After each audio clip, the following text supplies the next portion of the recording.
रेखा के पिता दिल्ली में किसी तरह अपने और अपने परिवार का पेट पाल रहे थे, पर एक दिन अरे रमेश, तुम्हारी बेटी के तो समझो भाग्य ही खुल गए। वकील लड़के का रिश्ता आया है। अरे वाह, कब करना चाहते हैं शादी? वो लोग तो जल्द से जल्द ही करेंगे। बाकी शाम को मैंने रेखा को देखने के लिए बुला लिया है। तेरा घर छोटा है तो तुम लोग मेरे घर ही आ जाना। राकेश और उसकी बीवी सारी तैयारी के साथ रोहित और रेखा की शादी कर देते हैं। लेकिन अगले ही दिन देखो रेखा, शादी भले ही हो गई है, लेकिन तुम ये मत सोचना कि मैं किसी जोरू के गुलाम टाइप रहूंगा। रेखा को रोहित की बात अजीब लगती है। मैं ये तो सोच भी नहीं सकती और ना ही चाहती हूँ, लेकिन शादी के अगले ही दिन इस तरह की बात की उम्मीद भी नहीं थी। रोहित रेखा के मुंह से ये बात सुनकर गुस्सा हो जाता है। अरे, काफी जबान भी चला लेती हो। माँ ने सिखाया नहीं कि पति से कैसे बात करते हैं?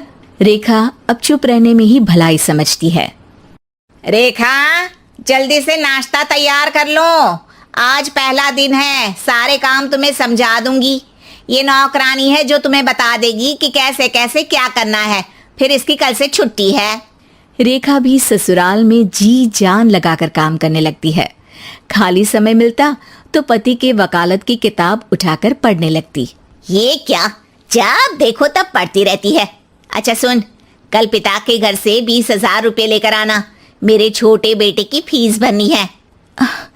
लेकिन पापा क्यों भरेंगे उसकी फीस?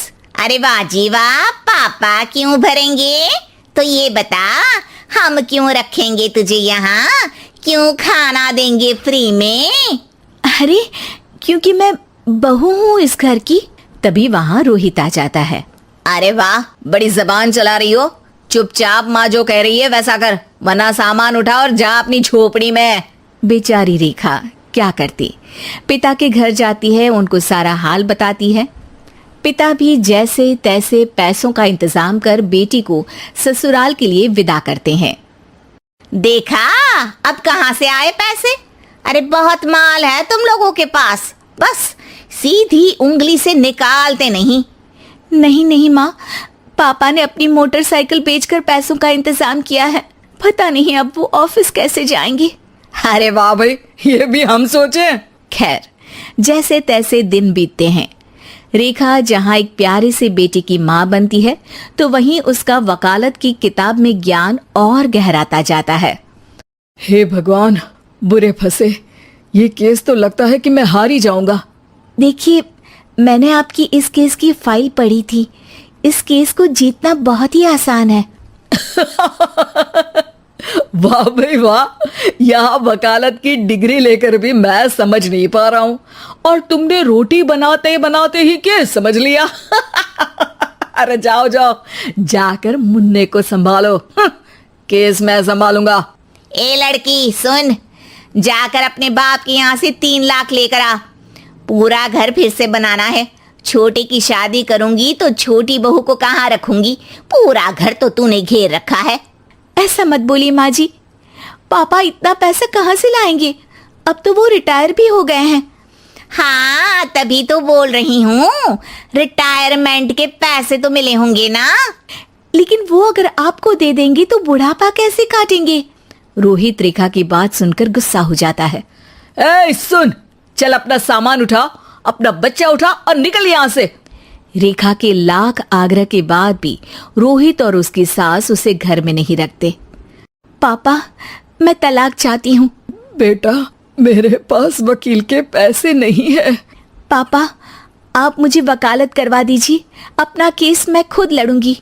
इस बार रेखा के पिता भी उसे ससुराल ना भेजकर रिटायरमेंट के पैसों से वकालत करवाते हैं। और फिर एक दिन कोर्ट के बाहर, रोहित, आज तुम अपना ही केस हार गए, वो भी उस लड़की से जिसकी तुमने कभी कदर ही नहीं की। रेखा, मुझे माफ कर दो। मैं इतनी बड़ी अमाउंट कहाँ से लाऊंगा? मैं हर महीने पैसे नहीं दे सकता तुमको। पैसे वहीं से लाना जहाँ से तुम मेरे पापा को लाने के लिए मजबूर करते थे। एक पिता अपनी बेटी की शादी उसकी खुशहाली के लिए करता है, ना कि सारी जिंदगी कर्जदार बनने के लिए। अरे, मेरे ही बेटे की किताब पढ़ पढ़ कर ज्ञान बांट रही हो। वकालत की किताब तो ससुराल में ही पड़ी थी ना। बिल्कुल, यहाँ मेरी गलती रही। जिस पैसे से मैंने इसकी शादी की थी, मुझे वो पैसे पहले इसकी पढ़ाई में लगाना चाहिए था। और आज रेखा एक जानी मानी वकील के रूप में काम कर रही है।